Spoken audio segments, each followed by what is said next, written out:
TGIF, and welcome back to GovTech's In Case You Missed It. Good to see you, Joe. It's been a week, but what a wild set of activity in our market as it continues to accelerate. Absolutely. The market is showing no signs of slowing down. Now, as we think about the market, one of the biggest challenges that we hear outside of cybersecurity is around workforce. And it's not just workforce recruitment and retention, but it's really thinking differently about that new workforce, that new generation, the cultural dynamics, the training and reskilling that goes into it. So today, we're going to dig into all of that and more and talk about training the next generation of government innovators. And so we have the former chief of CISA's Innovation Hub and author and BMNT entrepreneur in residence, Sabra Horne, joining us to discuss how and why we can do this today and what it takes to do it right. So Sabra, welcome to In Case You Missed It. Glad to have you on as a first-time guest, but I know you'll be on many more times in the future. So maybe just to start, tell us a little bit about yourself and your background in the public sector. Great. Thank you so much, Dustin. Great to be here and good to see you, Joe. I came to government about 18 years ago, had a nice, fantastic career for 15 years in national security and intelligence primarily. I was honored to be able to join the Office of the Director of National Intelligence, dealing with open source intelligence from a stakeholder perspective, became Chief of Staff of the National Maritime Intel Center, lastly headed up a unified intelligence strategy for cyber at OD&I before I moved to Department of Justice. And then NSA, I was the Deputy for Information Sharing and Collaboration and got to work on some amazing capabilities while I was there. Lastly, I went to CISA, as we've already heard, and stood up its Innovation Hub after already having worked on stakeholder engagement and then transition of the organization from its prior agency to the full component agency it became. So 15 years in government, learned a lot, saw a lot of amazing things, and was thrilled to be part of national security. But I had already had an 18-year career in academic publishing, primarily in the area of criminal justice, professional textbooks. And it was 9/11 that changed my life, as it did so very many lives. And I was able to use that as a springboard to find my way to be part of the fight here in DC. So quite honored to do so. That's amazing. So let's talk a little bit about how that experience in the intelligence community, Department of Justice, and of course in the cybersecurity space helped inform your new book, Creating Innovation Navigators. Thanks, Joe. I will say I was always asked to do something that was different, had never been done before. There was no record of having done anything like this previously, and we had to figure it out from scratch. So first and foremost was joining the Office of the Director of National Intelligence shortly after its stand up and figuring out how we would work across the 17 intelligence agencies to unify and grow open source intelligence. There was no policy set. There was no documentation of how we might do it. We had to make it up from scratch. When I went to NSA, I joined to be part of the National Threat Operations Center, but yet the person I was going to work for, this was 5 days after Edward Snowden released the classified information that he did in 2013, we stood up a small group that dealt with that release of classified information. Of course, there's no way to understand what had actually been released to the public and how that would impact the agency. Yet we had to figure out what it was and how we would handle it from an organizational perspective. The last effort I worked on at NSA was dealing with the 2016 presidential elections and the Russian intrusions into the state and local election infrastructure at that time. Incredibly dramatic impact on our entire country, as we well know. Yet we didn't know how we were going to deal with it from an organizational perspective.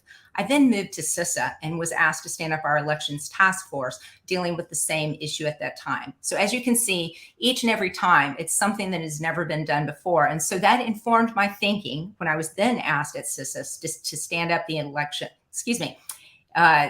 Innovation Hub. And it was an amazing way to really transition all that I'd done, not only in my government job, but also in my previous publishing job as well, to figure out how do we communicate in the right way about what it is that we are trying to accomplish with innovation in our organization, and how do we create a construct that is really going to work for the organization, and how do we bring that to bear in a way that makes sense for every single person in the workforce.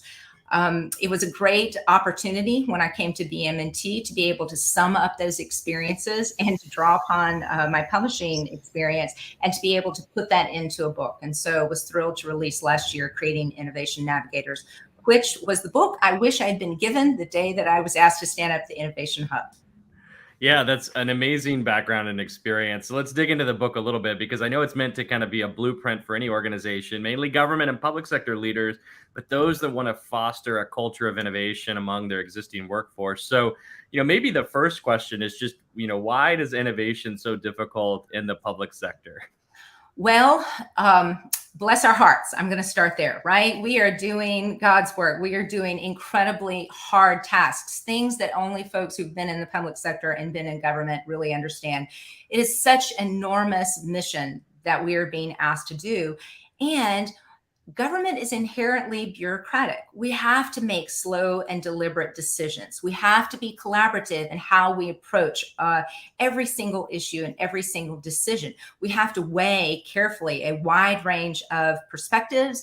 We have to be careful in how we make decisions, and we have to roll those out beautifully. And so this is not fast, easy work. It is slow, hard work. And we do it because there are laws and policies and processes that govern how we must enable that work. And so we are doing the best that we can in government, given those creaky bureaucratic processes that we have been built up over literally decades and centuries. So we're all doing the best that we can. That having been said, all that was built up to do things in a deliberative and incredibly important, slow fashion, that works against innovation. In innovation, we're trying to act with speed. We're trying to act with by taking risks and doing things that are going to move us forward quickly. We don't have the time to consider in a very deliberative fashion every single perspective. We need to make choices that we think are going to pay off, and we need to move out quickly to see if they will work. And if those won't work as solutions, we need to pivot and move forward from there. So they really are antithetical in many ways, yet there are ways that we can draw upon the best of what we've seen from the world of innovation and actually from the world of startups in many ways, right? They work with speed, they act with speed, and are able to do things in a much faster pace than we can in government. So how do we pick and choose the right places and take that risk where we can? This week we had our first California State Government Innovation Summit, and the state is really trying to foster that culture of innovation that you were just talking about. But perhaps maybe you could share with us some of the negative consequences or things that arise when that culture is not there, or you're stifling, or you're failing to encourage innovation. Maybe if there is someone in our audience now listening in around and thinking to do the same thing, how do they avoid stifling innovation? Well, first, I always like to look at the positive first. And so we know in government, so many miraculous things have been achieved and have been created from nothing to make amazing things happen. I always go first to NASA and its actual moonshot in the 60s when President Kennedy asked NASA to get a man to the moon. And we were able to make it happen in 9 short years. How remarkable is that? You can look through the history of the entire U.S. government, and you can find so many incredible opportunities that we've seized and moved out on quickly. I also love the example of when President Johnson realized in 1957 that Russia had just released the Sputnik satellite, that we may fall behind in technical superiority. And that was when DARPA was stood up within the Defense Department to do really innovative research activities that had never been done before. Most recently, IARPA is a spinoff of that DARPA model within National Institute of Health and Health and Human Services to find new ways to break through biomedical breakthroughs that we would change the way our world works in this country. And it's exciting to see ARPA-H succeed in that way. I would say, though, that we have learned, right, that we are often caught in those bureaucratic processes, and it's difficult to get out of adhering to those processes and sticking to the processes that we've been taught, the procedures that we've been taught, the ways that we have to stay within the law. And so there are ways, though, that we can look at small changes that we can make, whether it is in technology, not just technology, but processes, strategy, communications, goals, ways that we approach our work. We can make small changes in any number of these places and begin to move at a different pace. And once you have those small wins and you build upon those small wins, you're going to have more successes. You're also going to be able to find people who are operating in those same kinds of ways, that they're moving with speed. You can recognize in their behaviors that they're moving at a different pace as well. And so you want to look around and you want to find those folks who can help us really move forward quickly. We know, because the US government used to be the primary funder of emerging technology a number of decades ago, we know that over the last 4 decades, there's been a dramatic shift in the government's ability to fund those emerging technologies that really take us to a totally different place. That has now been replaced by not only private sector, but venture capital support, private equity support. We're seeing the growth in the startup world as well. And so we need to be able to learn the lessons from those folks and be able to apply it to the work that we do. How do we free up from the shackles of bureaucracy that have been built up over so many years so that we can focus on the end user and focus on the mission and get that accomplished more effectively? We want to replicate the best of what we've seen in startup world and in private sector, and replicate that where possible in public sector. We know we have laws that don't possibly apply in the private world, and we have to stay safe and we have to do things in the right kind of way. But that doesn't mean we have to be moving at a glacial speed. Yeah, I love that. And when those that are listening in kind of hear you talk, they may think this is an uphill battle. Changing the culture or mindset of an agency can be a very daunting task. In addition to like the policies and procedures that you were talking about, what advice do you have for them? As they're kind of navigating this period of rapid change with AI and everything else, and trying to balance being safe and also leaning into the future. Any thoughts on that? Yeah, I think there's, just like all change, it is a process, and it is a difficult process, and we have to be patient, and we have to figure out how are we going to get through this. So I've got 3 big recommendations. One is we need to be able to look at various levels within an organization and be able to communicate and work with each of those various levels. We have the senior leadership within an organization that's critical in setting the vision for what the organization is doing and moving forward by saying, this is what we're going to do and here's how we're going to move forward. I will say, when I was at NSA and worked on the Media Leaks Task Force responding to the Snowden leak, it was really remarkable how we had to so very quickly completely shift how that agency spoke about itself to the public. At that time in 2013, NSA meant no such agency. So we were able to quickly think about, how do we understand what the public wants? And then how do we make sure that the senior leadership speaks externally in a way that echoes what the public cares about? And so kudos to senior leadership at NSA at that time for really being able to set the standard and move forward an entire organization to get to a different place. Next, there's middle management, right, which is responsible for executing the programs and policies, and most of the workforce as well. And we know that oftentimes middle management is caught in a very difficult bind, right, between that which the senior leadership wants, which is a change oftentimes, and then that which is the workforce, where perhaps there's less forward movement often. So they are the ones that are critical to get them energized and move forward as well. Lastly, but not leastly, the workforce, absolutely fundamental in moving forward an entire organization. If you're trying to create change, you have to win hearts and minds of the workforce. And there are any number of examples of how we've been able to really bring about innovation in a new way at that workforce level. I would first salute the Air Force's AFWorks, which helped create the spark cells across the U.S. Air Force that served as real incubators for great ideas and allowed airmen to pitch fantastic ideas about how they could bring about innovation in a new way. It was really exciting to see how they were able to energize that entire service quickly. So looking at 3 layers is always critical in bringing about change. Next is, how do we communicate? First and foremost, you have to set the vision about where you're trying to go and how you're going to get there. I always look to Chris Krebs, who is the director of CISA, when I stood up the Election Task Force and also the Innovation Hub. He was fantastic in being able to move from the old organization, NPPD, to the new organization, CISA, by setting the goals about what we were going to do and talking about them all the time, everywhere he went. It was his primary job, and he did a fantastic job, not only with the workforce, in the public, on the Hill, in the executive branch. He was a powerful speaker. So I salute him in setting that vision and bringing about a new organization that had never existed before. Not easy to do in the US government.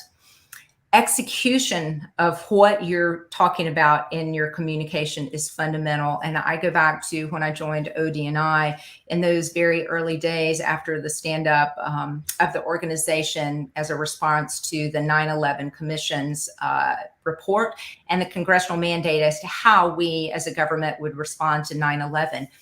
Our first task each and every morning when we showed up at work at 7:30 was to sit down the entire staff and go through a spreadsheet that highlighted the 72 recommendations that Congress had given us as to what had to be accomplished across the entirety of the intelligence community to move us to a different place. That was the drumbeat and the cadence that was set every day, and it created a sense of urgency you can't possibly imagine, and it was a sense of mission that no one could say no to. I would also say you have to repeat the message. That is a fundamental of communications. Say it once, twice, 5 times, 10 times. You think you've said it a gazillion times, somebody hasn't heard it, say it again. And that way you're going to be able to move forward together. And then lastly, I would say change is a long process. It is not easy. It's not fast. And sometimes it's not fun. When I was at NSA, we did do a reorganization based on what had happened per the impact of the Snowden leaks. And that organizational change was called NSA 21. It was about a 3-year process and involved literally every single person in the agency who had to actually reapply for their job.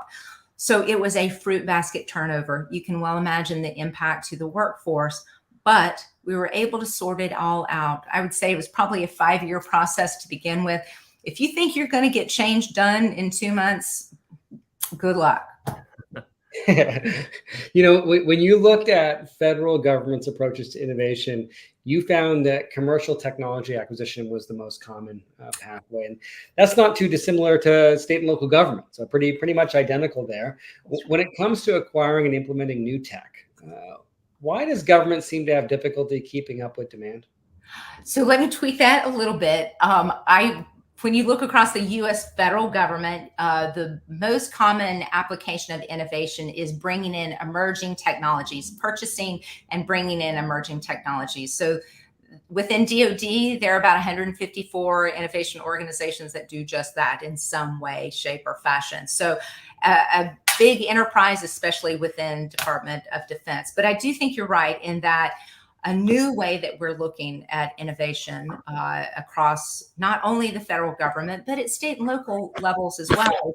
How do we bring about innovation in our acquisition? That is one of the things I love about innovation, is that you can apply it to literally every single job. How do I do something different in the job where I sit? And how do we make this work better, faster, easier, and sometimes just simply less painfully? So we've seen a number of places within the federal government where there's some really wonderful things that are percolating to change how we acquire not just emerging technology, but any services and products as well. I'd first and foremost go to salute DHS's procurement innovation lead, right? Trying to bring about that process in a new way.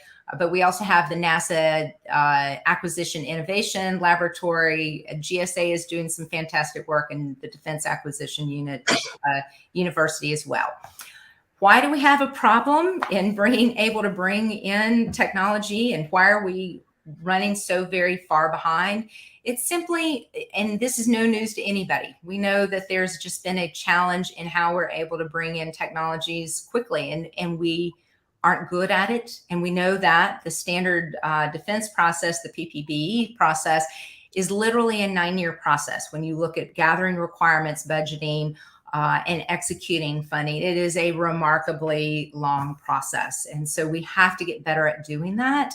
There have been a lot of great changes, and so good for the folks who are trying to bring about those changes quickly.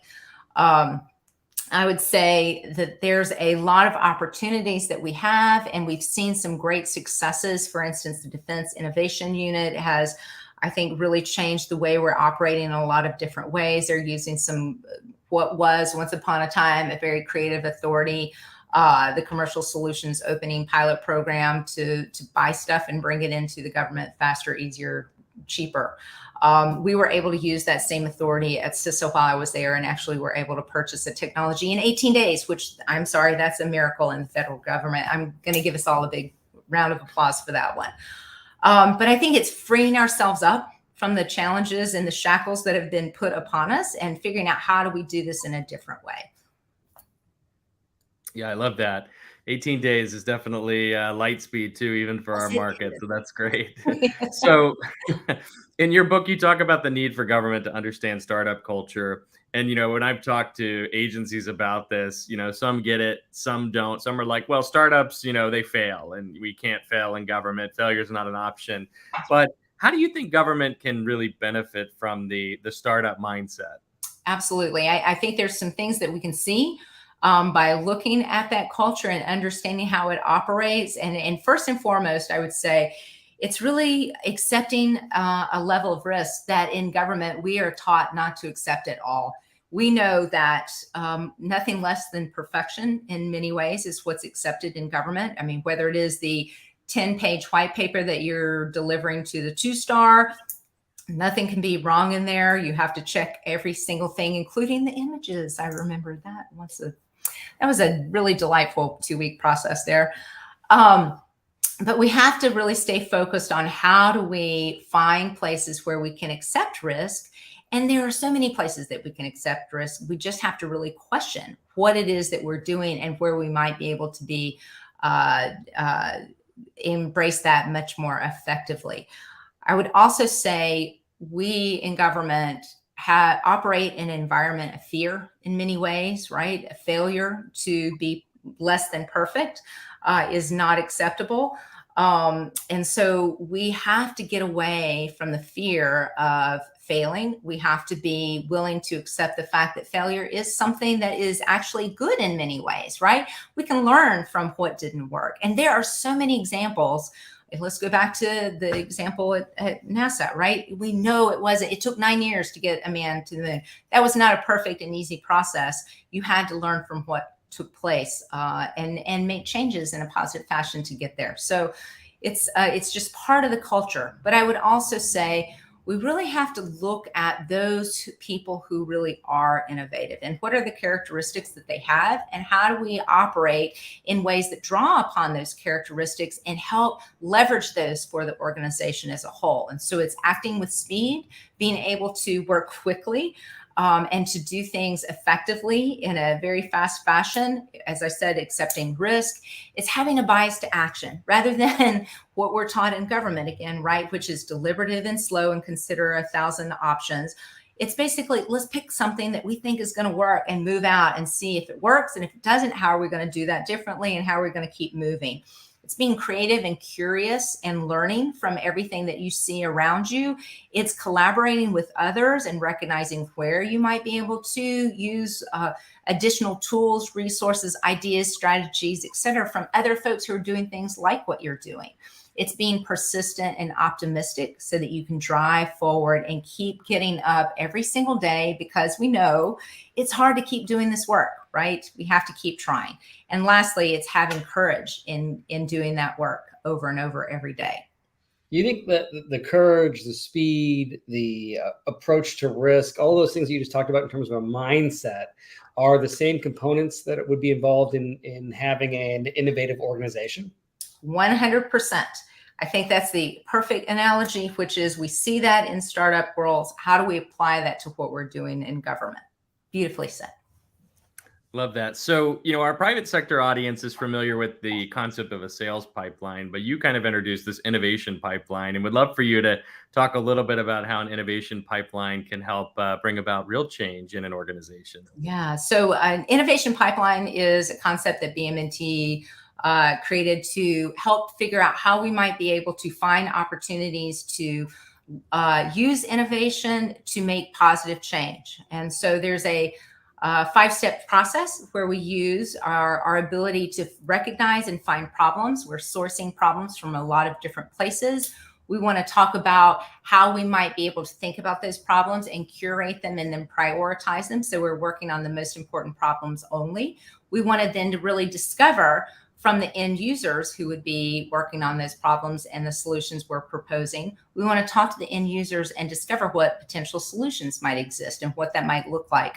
We want to incubate those solutions, and then we want to transition those into operational capabilities. So the innovation pipeline is a way to find opportunities and grow them into innovation solutions. But that's one of 6 ways that we can bring about innovation within our organization. I would also emphasize the importance of using the entirety of our agency's resources to really get after these innovation problems, to figure out how we might be able to solve these problems. And we oftentimes forget our friends in legal, who are oftentimes our best friends. If we're able to work closely with them and create a shared vision, they can help us get to yes in wonderful ways. We want to create a vision for what it is that we're trying to do with innovation, so that we can help ensure that people understand here's where we're going and here's why we even want to take on utilizing innovation. We also want to think about the wide range of stakeholders that we have available to us, and people that we can leverage, and also people that we have to include in our solutions so that we can ensure they're perfect solutions. And then we also have a wide range of innovation tools, which I know you all have talked so often about, the different ways that we can bring about innovation. There's so many great tools that we can use to address our actual specific problems that we're working.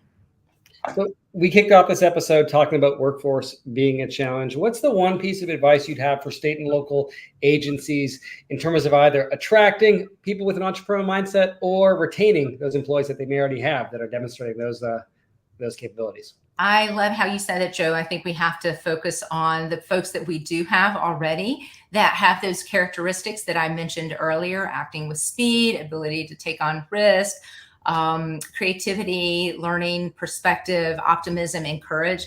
We have to help them grow those skill sets from the positions that they're in, and help them to achieve innovation from where they sit.